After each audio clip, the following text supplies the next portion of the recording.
Okay. Hi guys, this is Mike here, the sound guy for you, and I'm going to do a short review of my new camera. It's a bridge camera made by Panasonic. It's the Lumix fz1000 bridge camera, and I bought this camera for a couple of different reasons. One of the reasons is because of the fact that I like cameras with a lot of zoom range, and this excuse me, has a fixed zoom lens on it. It's got a Leica lens, which is really supposed to be pretty nice, but the lens on it, which on a bridge camera, meaning, like I said, it's fixed, which means that you cannot take this lens off. It has a reach from 25 to 400 millimeters, and that is a lot. And when you add on the digital zoom, it has an even farther reach, and the image that you get when you go past the optical zoom and you go into the digital zoom is actually very usable. It's very nice. Of course, when you get that far zoomed in, you're going to be getting a lot of camera jitter in the picture. It does have optical image stabilization. And contrary to what they say, if you've seen other videos, reviews about this camera, it does, it records in 4K. That is the other thing I like about this camera, but they're saying that it does not have your optical image stabilization with the 4K, but it does have it when you use 4K. But anyway, like I said, that is the other reason that I bought this camera, because it has 4K video recording.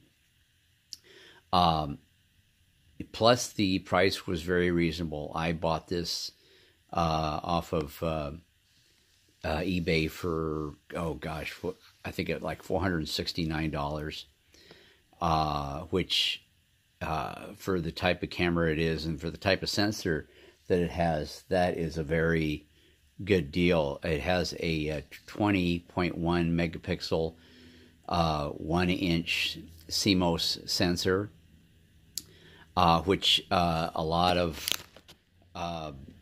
there's a lot of consumer camcorders out nowadays that only have, they have a much smaller sensor in them, but this one does not. It has a 1-inch sensor in it, and that's pretty nice. So that is the other reason I got this, is because of the sensor size. It has an articulating screen, which is very nice. I've got a Canon 60D, which has an articulating screen. And unfortunately, this is not a touch screen, but I've worked my way around that pretty good. I don't really need to have it to be touch screen. It'd be nice if it did have it, but it doesn't. But anyway, it can do 1080p at 60 frames per second or 120 frames per second if you want to do slow motion with it. The 4K that it does can only go as high as 30 frames per second. But it can also do 24 frames per second in 4K. You can do 4K in either MP4 format or AVS CHD. I just always do it at the MP format. It records it at 100 megabits per second, and that's really nice.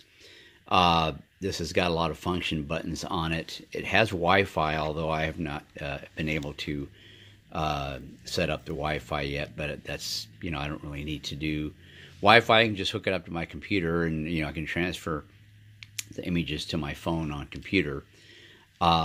It has a lot of different features on it, but one of the things I like about this camera is the fact that you can take, you can capture 8 megapixel still photos from your 4K video with this camera, which I think that is really cool. You know, I mean, it's being the fact that it's a still camera originally, you know, it's supposed to be a still camera first and the video camera second. But it does take, you can take, get 8 megapixel stills from your 4K video, which I think is nice, because if you can get exactly the kind of shot you want from it, you can freeze frame your 4K video in the camera, and you can just toggle through the pictures, you know, a frame at a time until you find the exact frame you want, and then it allows you to capture an 8 megapixel still frame from that video, which that really solves a lot of problems. I mean, you know, of course, it's not going to be 20 megapixel like, you know, you can get from the regular still feature from this camera, but I think that is a nice thing that you can do with this, along with being able to take, you know, of course, 4K video. Anyway, I've done enough talking here. I'm going to show you some video and some still pictures that I've taken with this camera, and I hope you enjoyed this review. If you do, give me a thumbs up and subscribe, and hope you enjoy the videos and the photos.